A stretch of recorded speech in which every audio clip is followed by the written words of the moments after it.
ang dating daw sa kanila parang pinopromote mo yung sarili mo versus dapat yung Pilipinas ang pinopromote mo o yung mga probinsya ang pinopromote mo versus you're promoting yourself. Or any accusation of self-promotion would fall flat because I am not running for any national position in 2028, and therefore there would be no reason for me to promote myself.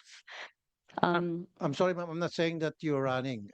Don't put words into my mouth. It has nothing to do about you. It has something to do na may problema at sinasabi na ko ano yung problema na dapat punuan natin ngayon. Sa nakikita ko, I'm very sorry, Secretary Frasco, parang lumilitaw na ikaw ay nagiging vlogger na it will not sell pag doon sa mga marketing materials natin puro mukha mo ang nakalagay doon. It shouldn't happen kasi another thing one thing na na-notice ko. Halimbawa, meron tong sa Japan ba ito na magazine? I think it's a free magazine. Pagkakataon na sana natin na para sumikat tayo sa Japan, yung tourism industry natin, sa halip ang nakalagay dito, ikaw ng ikaw, and then yung mga groundbreaking pinapakita natin sa halip na dapat ipapakita natin yung underground river, the eight wonders of the world, ata yun, Tabon Cave, etc. Ang pinakita doon, kayo po at saka yung mga groundbreaking ceremony, which will not sell. If we want to sell something, pakita po natin yung mga tanawin o yung mga reasons why tourists will visit the country. Kasama na po dyan yung mga lugar na pwede pupuntahan, food, wellness, di ba, adventure. Those are the things that people would like to see, the tourists. And pumunta po ako sa website natin. Wala ako masyadong nakikita ng mga lugar na kaakit-akit na para mainganyo yung mga tourist na pumunta. Nakikita ko puro mga festivals. I don't know kung iba yung napupuntahan ko website. Yeah, maganda po yung festivals. Pero kung kailangan natin talagang ma-invite yung mga tourists to come to our country, ano ba yung reason ba't nagtutour yung mga tao? Hindi naman po sa puro festival ang pinupunta ng mga turista rito. Of course, maganda yung festival.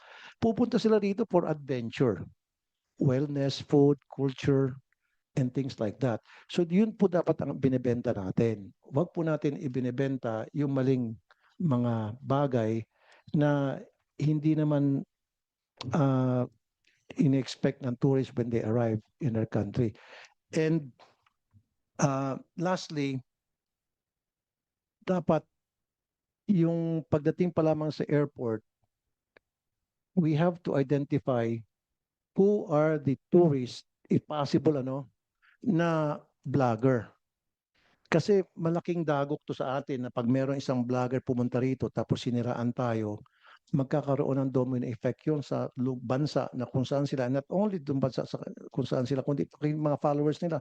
Tulad nitong American na vlogger, meron pang isa, siniraan tayo, at least itong American, medyo Pino pa siya, kaya lang nakakasira. So, dapat po, DOT, makipag-tie up po tayo sa mga local vloggers. Marami naman tayong mga local vloggers dito eh. Makipag-tie up po tayo sa mga foreign vloggers. I'm sure makakatulong in one way or the other. Thank you, Mr. Chair.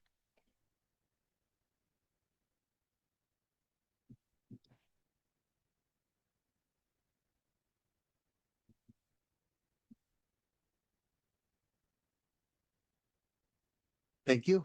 Probably we can continue. Mr. Chair, Yes, Secretary Frasco. may I be given an opportunity to... Yes, please. Yes. First of all, Mr. Chair, I'm very grateful to Senator Tulfo for bringing up the necessary interventions as far as safety and security is concerned, as this is indeed one of the most important sources of travel confidence coming into the country. And therefore, we are in full agreement that there is a need to ensure that the whole of government is working as far as tourist safety. On the side of the Department of Tourism, to the extent that our mandate allows, our Office of Human Capital Development has trained over 8,000 tourist police that are designated in various destinations in the country in partnership with the Department of Interior and the PNP. In addition to this, in conjunction with our work with the Korean Embassy as well as the Korean Cultural Center, we have also begun trainings on Korean speaking tourist police. Third, with the establishment of the Tourist Assistance Call Center, first in the Philippines, we have also already trained and deployed Korean speaking call center agents. The call center is 151 Tour or 8687, and it has already received over 23,000 calls. But then again, all of these efforts are for naught with a single or repeated instance of harm put upon our tourists by lawless elements. This is why we continue with our advocacy that tourist safety should be a top priority. So prevailing has been this advocacy on the part of the Department of Tourism that we have actually proposed the convening of a national tourism task force on tourist safety. My understanding is that this is now with the DILG for review, and the composition of this task force will be various law enforcement agencies in partnership with our local government units. We await the convening of this national task force, even as we continue to work with various embassies all over the world. Pertaining to international tourist arrivals, we would just like to put on record that data presented by the Bureau of Immigration together with e-travel shows that in 2025, a total number of 6.48 million international arrivals came upon the Philippines. This is a composite of foreign citizens as well as overseas Filipinos. If you compare the data from 2025 to 2024, using the same metrics of Bureau of Immigration and e-travel, there's actually a 0.76 growth rather than a decline. That being said, we recognize the challenges of the South Korean market.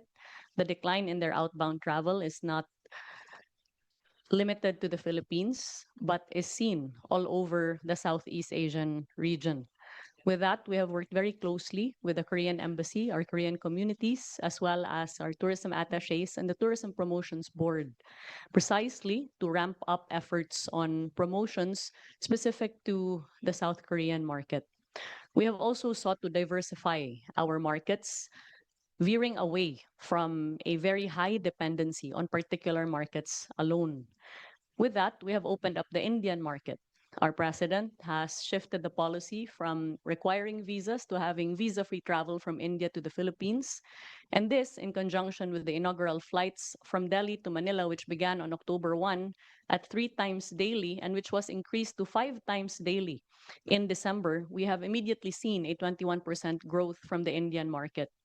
In addition to this, challenges in recovering the Chinese market have also been devastating as far as tourism is concerned in the Philippines. Since 2023, the Department of Tourism has advocated for the institution of an electronic travel system for China, knowing how our competitors have liberalized their visa policies coming from China. The Department of Foreign Affairs instituted the e-travel only to suspend the same a few months later. We did not stop with our advocacy for liberalized visa policies, and we're pleased that very recently, visa-free travel from China has been announced. We do not anticipate an immediate surge in Chinese arrivals, but we do anticipate that since demand from China, according to our Beijing and Shanghai offices, has never waned, that there will be a gradual increase, especially in light of the forthcoming Chinese New Year celebrations. Even so, we recognize that recovery of flights coming from China is less than 50%. And therefore, we request the Civil Aeronautics Board, as well as our partners in the aviation industry, to help as far as accessibility coming into the Philippines and to help in the recovery of flights. Speaking of flights, I understand that the conversation on managing ticket prices is a going concern. This has been talked about not only now, but for many years now. And the solution always seems to be a long-term one. We either reclaim, we either extend the runway, or have to construct facilities that will address this problem, not now, but in the years to come. What has not found too much information or conversation in the public sphere is the fact that the airline industry is a deregulated industry by virtue of an executive order that was issued in 2011, and also in light of international treatises entered into by the Philippines.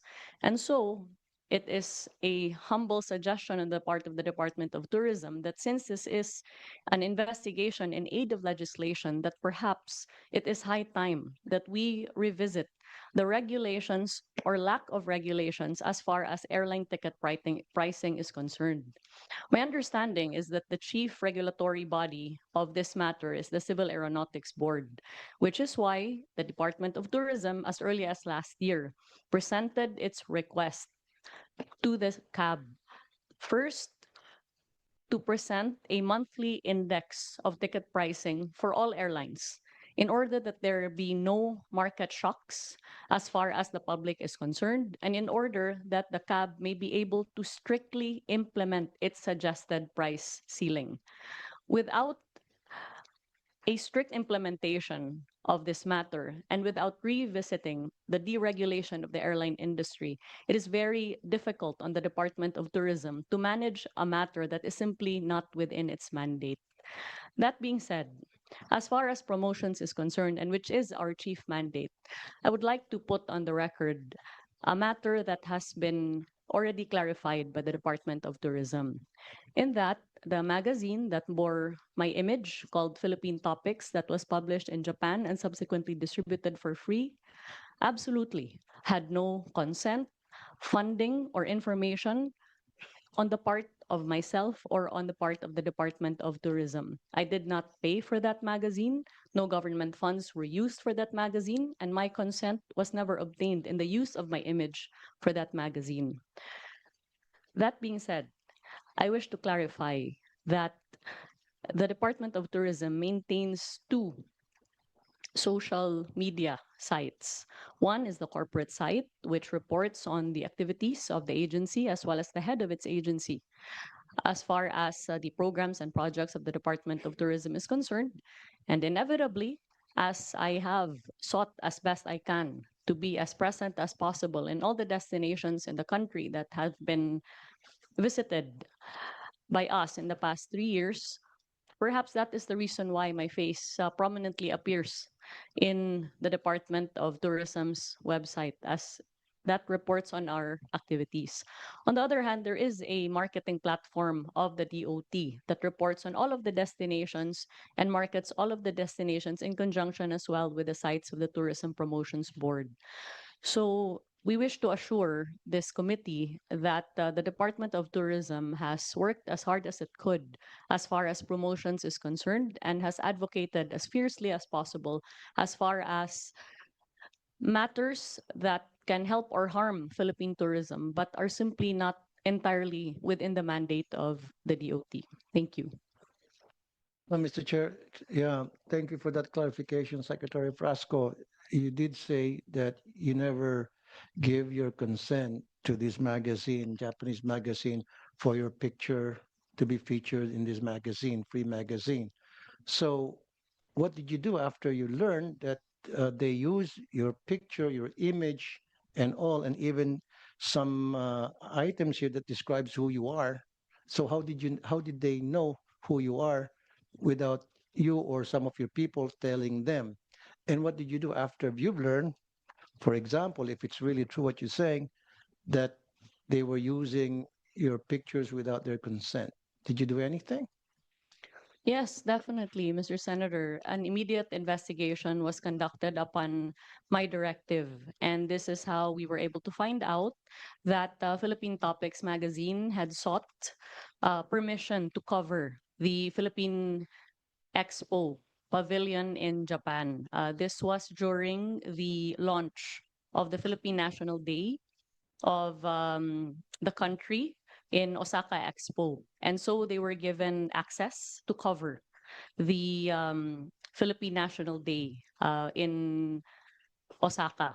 And my understanding is that the photo that was used as cover for the magazine was lifted from the coverage of that particular event. And the contents of the magazine are all lifted content. These are not the product of interviews that were conducted by them towards me, as there was never any.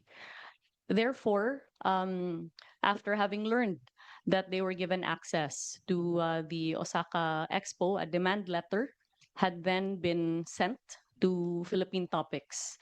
First, to establish for the record that the magazine was in no way a directive or an editorial decision on the part of the DOT, and that no government funds were used in the publication Yes, of ma'am. the I magazine. understand that. So since may pag-amin po sa inyo na walang authority or you did not authorize them to use your pictures in this magazine, so para makabawi sila, bakit hindi niyo lang po kontakin ulit sila this time around with your with your authorization na mag-publish tayo ng mga magagandang tanawin sa Pilipinas, who we are and what are the places that they can go. It's free anyway, you said, right?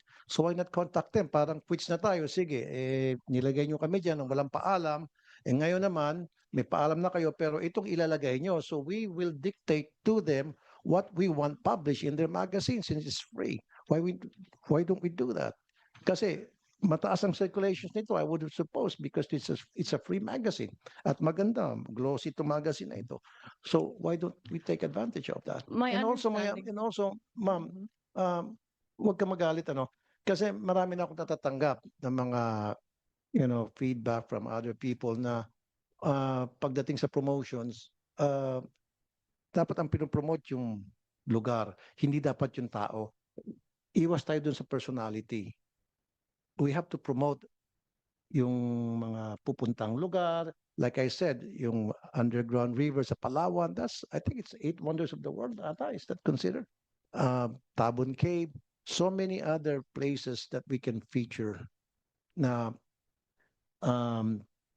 maingganyo po yung mga tourists to come over to our country. At i-minimize po natin yung mga festival. Okay, festival's good.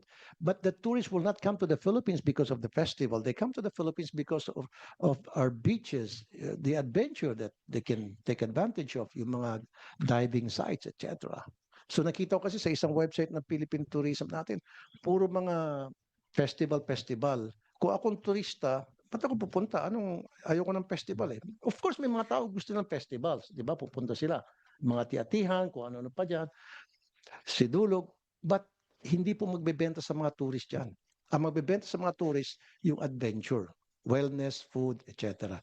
Yun ang po advice ko. So lastly, dito po, sige, para makabawi naman tong magazine na ito, balikan nyo sila, sabi mo, this time authorized na namin, ito yung mga magandang tanawin na pwedeng pumunta, i-promote nyo ito. Can you do that? Senator, unang-una po, hindi po ako nagagalit, nagtatrabaho lang po ako. Kaya siguro kaya po grabe po yung atake sa akin kaya hindi naman ako nagagalit, hindi na ako sumasagot, no. But I just wish to make clear na yung background ko po ay naging mayor po ako dun sa Cebu.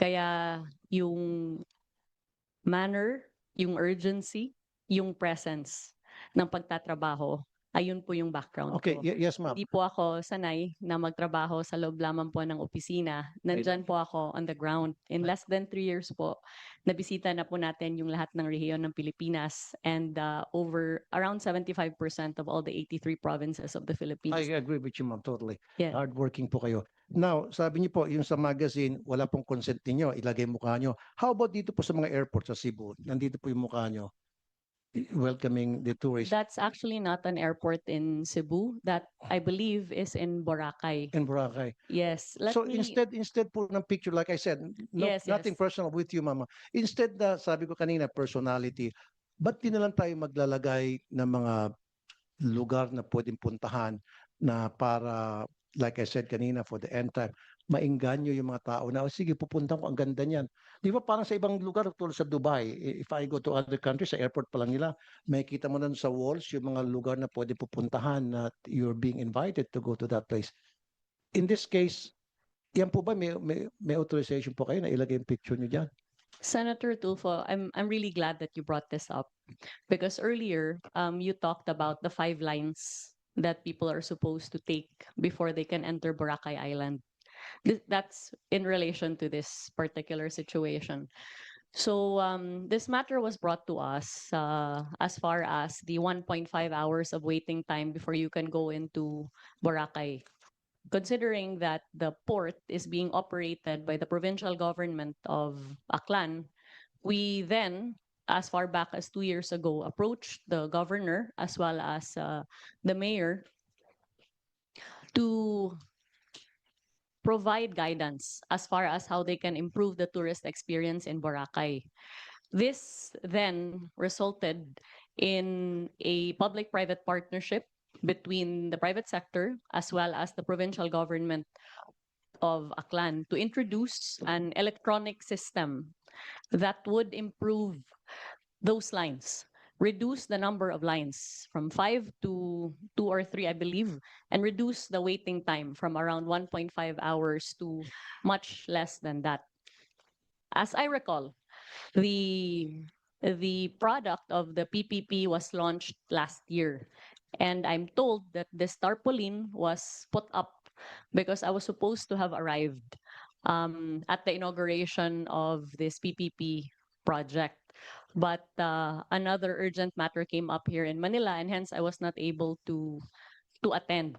That is the reason why that welcome tarpaulin is there. But I did not direct the putting up of that tarpaulin, but the reason why it's there is because they put it up as a welcome sign at the launch of that PPP project to improve the ticketing of Boracay. Nonetheless, when this matter was brought to light, we actually already ordered all of our regional offices, including Region 6, to take down any offending material, as the case may be, or any material that bears my image. But at the end of the day,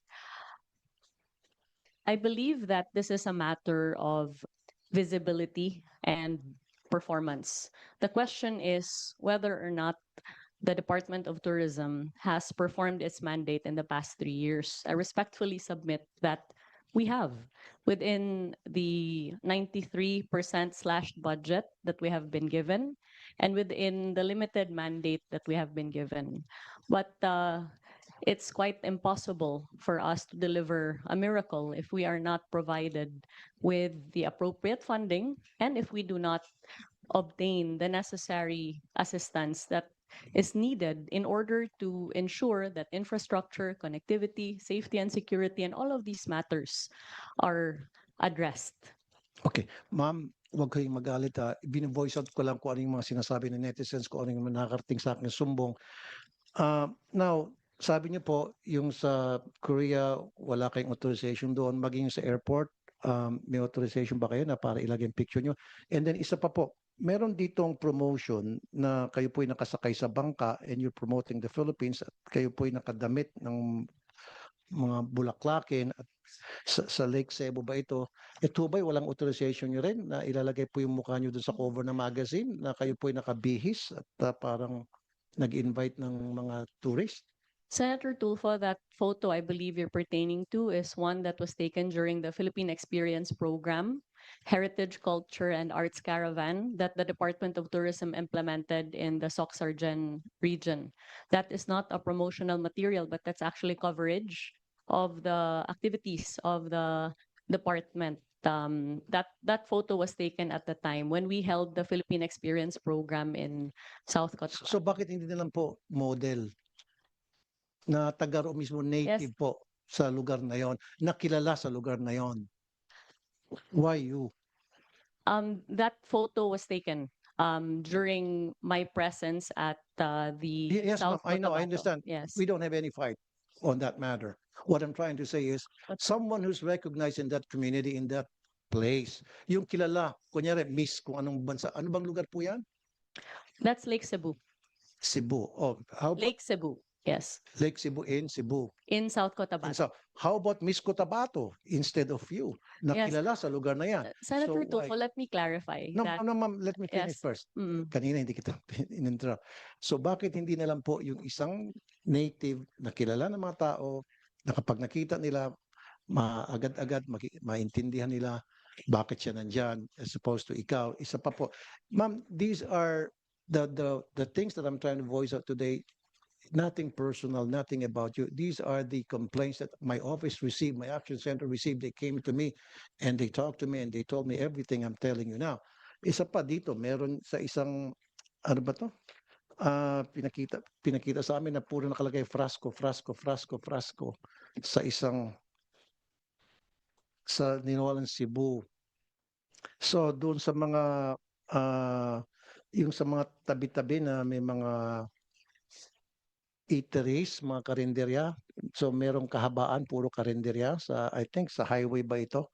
So sa taas, sana inilagay niyo po doon yung mga lugar na pwedeng pasyalan. I'm sure na dadaan dito yung mga turista kasi highway po ito.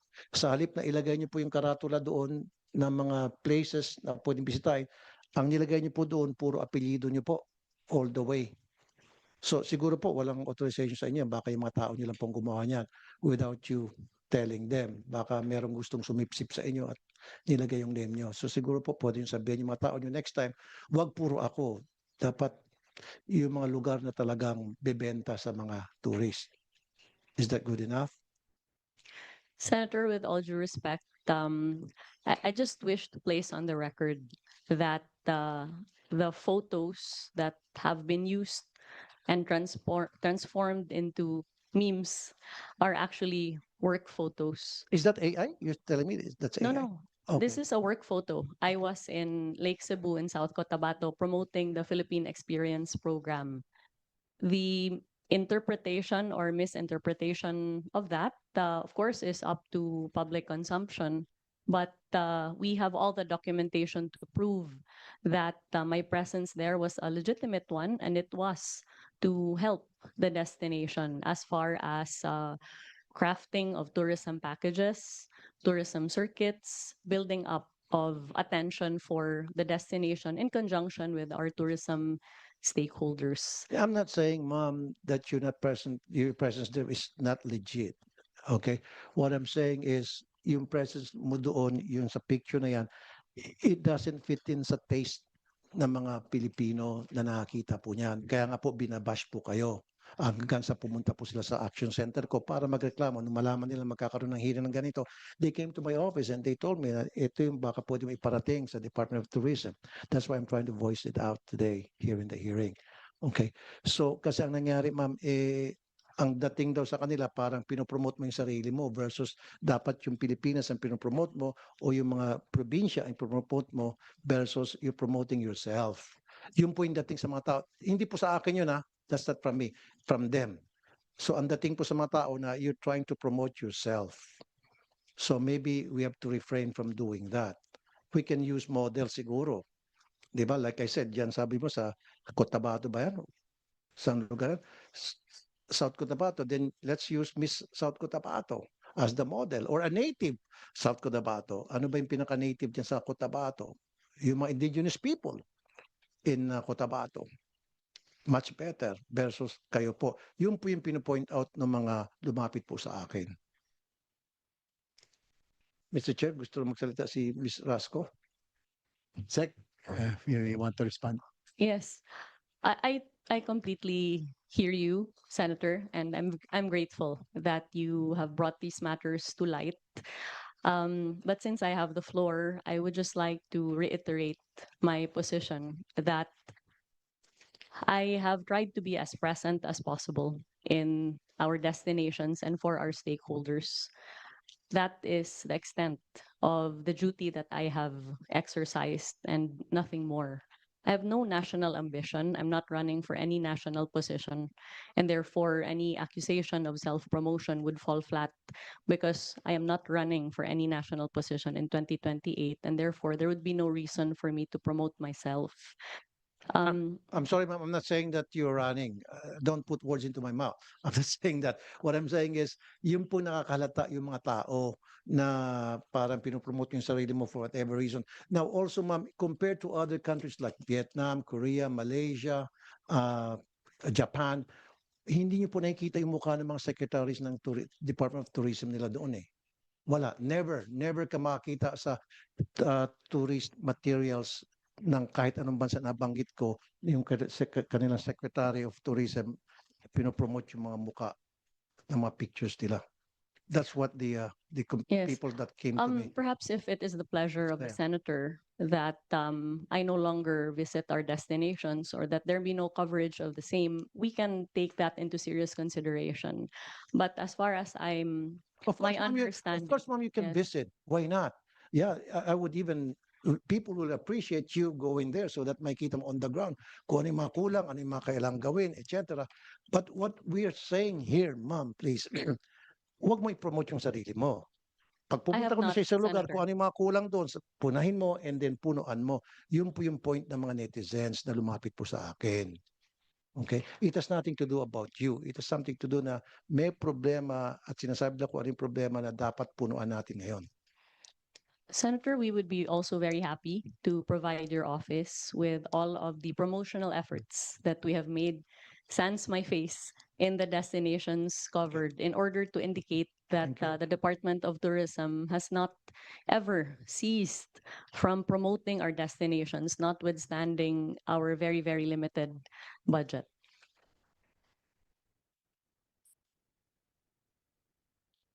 Yes, Ms. Vasco, is it about regarding this topic? Can I just get back to you? I just want to finish first yung po sa airfare.